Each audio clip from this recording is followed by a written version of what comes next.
ناظرین، تاریخ میں یہ انوکھا واقعہ درج ہوگا کہ بھارت میں ایک وقت ایسا بھی آیا تھا جب کسان آندولن کی عوام نے سپریم کورٹ میں اپنا معاملہ حل کرانے کی پیشکش ٹھکرا دی تھی۔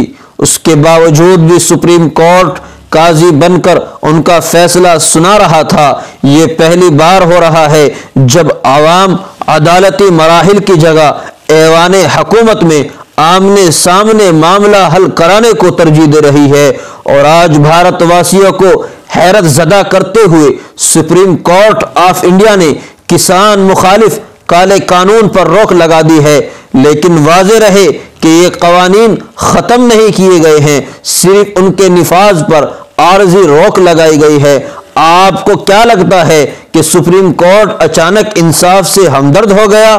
تو یقین جانیے کہ آپ بڑی بھول کر رہے ہیں۔ یہ وہی سپریم کورٹ ہے جس نے ظالمانہ شہریت ترمیمی قانون CA پر روک لگانے سے انکار کر دیا تھا، جبکہ اس کے محتسبانہ مسلم مخالف قانون کے خلاف بھی ملک بھر میں شاہین باغ آندولن چل رہا تھا۔ یہی سپریم کورٹ ٹرپل طلاق اور کشمیر سے آرٹیکل 370 ختم کیے جانے پر کیا سماعت کی تھی، یقیناً آپ جانتے ہوں گے۔ لیکن اچانک سپریم کورٹ حکومت پر تنقید کرتے ہوئے کسان مخالف قوانین پر روک لگا رہا ہے، کیونکہ وہ جانتے ہیں کہ پنجابی اور کسانوں کا احتجاجی آندولن طاقت کے زور پر ختم نہیں کیا جا سکتا، اور مودی گورنمنٹ قوانین واپس لینے میں نہ صرف اپنی بے عزتی سمجھتی ہے بلکہ اڈانی اور امبانی کی سخت ناراضگی کا بھی خطرہ ہے، لہذا یہ راستہ نکالا گیا۔ لیکن بھولے بھالے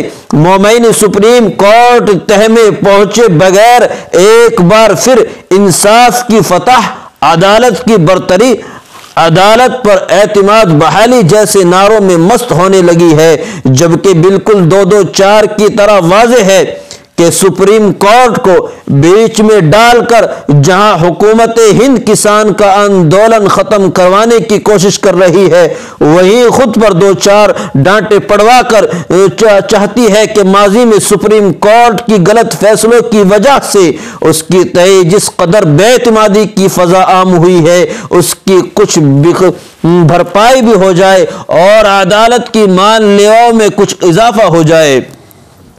سپریم کورٹ کو اس لیے بھی زبردستی کسان آندولن کے درمیان ڈالا گیا ہے کیونکہ وہ سرکار کے خلاف 26 جنوری کو ٹریکٹر مارچ نکال کر بہت ہی مؤثر ملک گیر آندولن چلانے کا اعلان کر چکے ہیں۔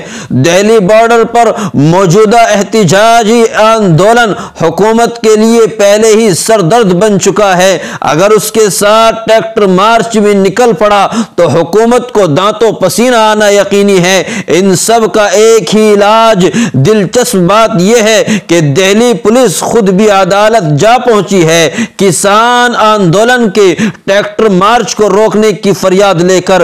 امید ہے آپ ان پہلوؤں کو مربوط کر کے سپریم صاحب کے بدلے مزاج کو سمجھ پائیں گے۔ سپریم کورٹ آف انڈیا میں بیٹھے ہوئے جج صاحبان کو اپنا احتساب کرنا چاہیے۔ کارپیٹ سیکرٹ مودی گورنمنٹ اور RSS آئین ہند سے لے کر سپریم کورٹ سبھی پر بالادستی چاہتی ہے۔ ایسے میں سپریم کورٹ کو شفافیت کے ساتھ عوامی آواز اور انصاف کا طرفدار ہونا چاہیے، لیکن ان کا رخ مسلسل اعتماد کو ٹھیس پہنچانے والا ہو رہا ہے۔ کسان آندولن کے بڑوں کو سپریم کورٹ کے عارضی فیصلے کی وجہ سے سڑک نہیں چھوڑنی چاہیے، ورنہ ساری جدوجہد بیکار جائے گی۔